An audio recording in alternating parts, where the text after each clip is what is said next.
Hey guys, welcome back to the house. So, as you probably already know by now, I've been sick, okay? Sick like a dog. And I didn't like being away from you guys, okay? It was so hard without you. And I know you've been getting your housewives tea and your other tea from other channels, which is okay, I guess. But the real sad part about this entire situation is that I ain't got nothing to talk about. Okay, that's probably the real reason why I've been really going because it's nothing going on. Like, thank God that it's been a slow past 5 days in the news because nothing's going on. And so I decided to just talk. Okay. So we just gonna have a kiki moment. We just gonna talk. I did want to talk about Portia's cousin very quickly because Portia's cousin Lala, I believe her name is, did come out and she did an interview with Sherelle's World. Okay. So I'm just like, what is going on? And so yeah, Porsha, your cousin is out here dragging the hell out of you. We gotta talk about it. And then y'all, did you guys see the ABC Hulu special? Okay, it was like a whole 2020 Dateline situation regarding Erika Girardi and her fraud of a husband, Tom. It was scandalous. Okay, it was really scandalous. I'm like, ooh, girl, Erika, you are in trouble. So let's go ahead and talk about it. So I was scrolling and trolling one day, minding my business, okay, doing what I do best. I was sick in my bed. And then, of course, I ran across Sherelle's World, who I'm already subscribed to. And I saw that she had an interview with Porsha Williams' alleged cousin, Lala Still. Now, I was flabbergasted at the situation. I was confused at the situation because I was like, why is Lala getting on here, okay, via Sherelle's World and dragging the hell out of her first cousin, mind you, okay? Lala's father is Aunt Diane's, or Mama Diane, as y'all know her, brother, okay?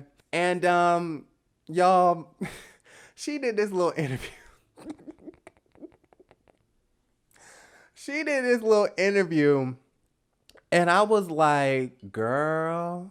So, yeah, she was up there acting up. So, basically, she didn't really give us any tea, but she was just like, Porsha, as I knew her growing up, was, you know, very entitled. She was spoiled.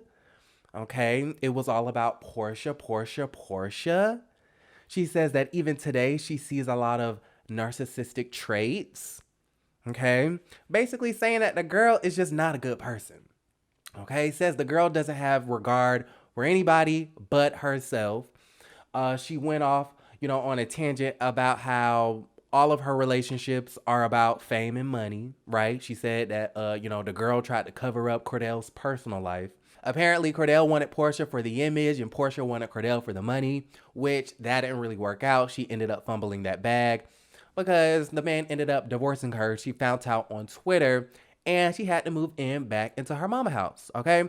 And you know what? Now that I'm thinking about it, I will give 1 point to Miss Lala because she has been saying that Porsha is spoiled, she's entitled, everything is about her. And when she did move back into her mama's house, y'all, she kicked Mama Diane out of the owner's suite of her own house and said, yeah, this gonna be my room until I can get my finances together.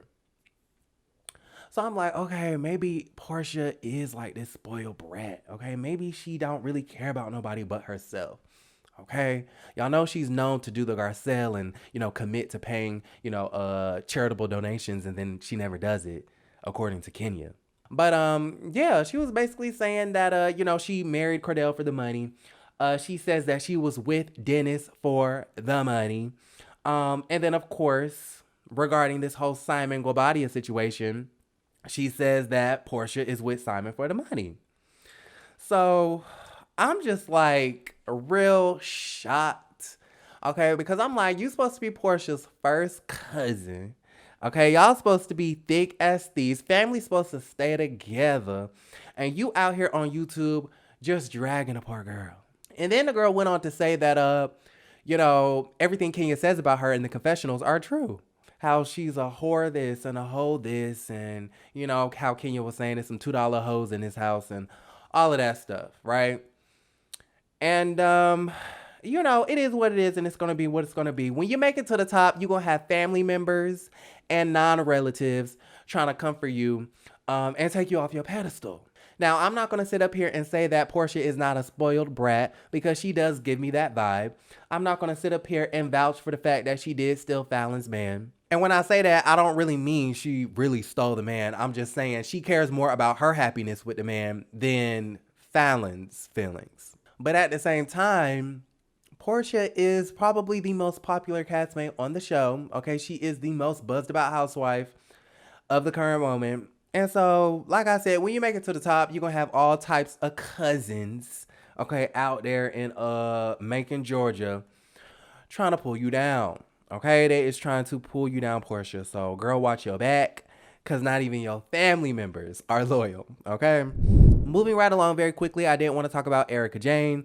Now, ABC News did a whole documentary special. I don't know if it ever aired on television, but it is on Hulu. So if you have a Hulu account, log on, watch the special, because I've been reporting the Tom and Erika story since the very beginning. Like, I remember on November 4th, was it the 3rd, the 4th, the 5th, something like that, Election Day 2020, I did a video and I talked about Erika filing for divorce. And I said, wow, this is very sneaky, because why, Erika, you as a celebrity filing for divorce on Election Day? Okay, she did that because she was trying to fly under the radar. Okay, everybody was talking about Biden and more notably Trump.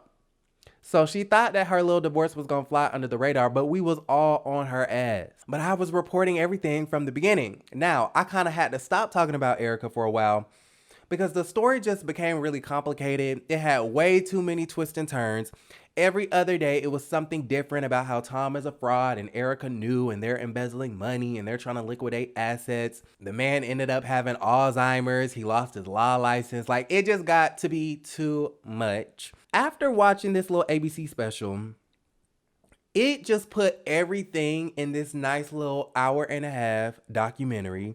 And I was like, wow, like, I finally understand and get the full picture and get the full gravity of what the hell was going on regarding Erika Jayne's husband and his fraudulent ways.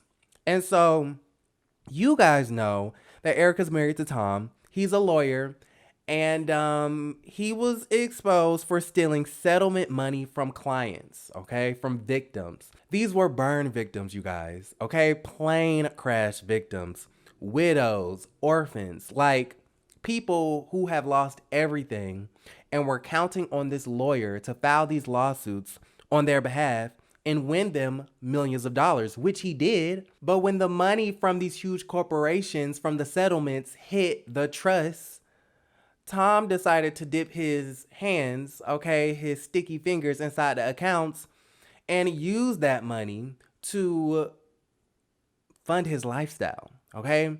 A lot of these victims and people that he represented never got their settlement money. And I'm talking about millions of dollars that these people depended on, right?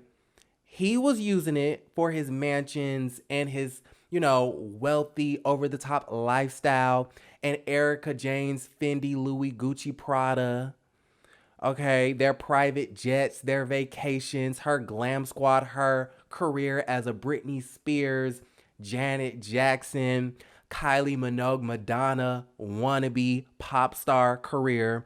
I'm like, girl, nobody's buying that music. Okay, nobody is listening to It's Expensive to Be Me. Erika, it is so expensive to be you that your husband is stealing from orphans and widows to get your hair and makeup done. You don't feel bad, okay? You don't sit there late at night thinking, wow, I'm a part of a whole scheme. And so my question is, do y'all think Erika knew about it? So here's the real tea. Tom has admitted that, he was basically stealing. Well, he didn't admit that he was stealing, but he admitted during a deposition, because people were filing lawsuits against his ass, that he's broke. Okay, he had about $50 to $80 million in cash. Okay, not assets, not properties, not investments, cold, hard cash. And in a deposition, he said it was all gone. Now, y'all, here's what I think is going to happen. If Tom faces jail time, he's probably going to escape it because his doctors are going to testify and say that he has Alzheimer's and dementia, and the list of diseases are going to go on and on and on, right? They're going to say, this man didn't intentionally steal anything from these clients because he was incompetent. He didn't know what he was doing. He was losing his memory. With that also being said, Erika girl, I hope Bravo and NBC Universal and Andy Cohen and your record sales from It's Expensive to Be Me is making you a whole lot of money. I really hope you saved up those Chicago checks and those checks from the Shoe Dazzle deal or whatever the hell you was doing with them shoes. Because girl, your husband is broke, and at this point in time, you probably have more of a stream of an income than his old ass. Which basically means Erika may have to pay out. Okay, this woman may have to pay some sort of alimony or spousal support or something because she has an income and he does not. I just cannot believe that Erika was sleeping with a whole fraud. Like, girl, and you mean to tell me you ain't know nothing about it? You knew your man was going broke. And when he invested $20 million randomly into your entertainment company, you didn't question, Tom, where did this come from? You didn't question that? This man stealing from the Indonesian people who, lost family members. Just a mess, okay? Like, girl, how do you sleep at night? And I don't want to blame the woman for a man's actions because we should never do that. But I find it real hard to believe that you didn't know what this man was up to, okay? In the same way of the whole Phaedra and Apollo situation. In the same way of the Teresa and Joe situation, right? Hell, Coach Shaw and damn Jen. You knew what your wife was doing, okay? And that's why you didn't want to be home because you knew she was having a whole telemarketing scheme trying to steal from the elderly out of their whole entire 401k. These housewives are really baroque. I'm going to go ahead and wrap it up right here. If you guys like the video, give it a thumbs up, subscribe to the channel, and I will see you guys a little bit later. Love you, and don't forget to create a great day.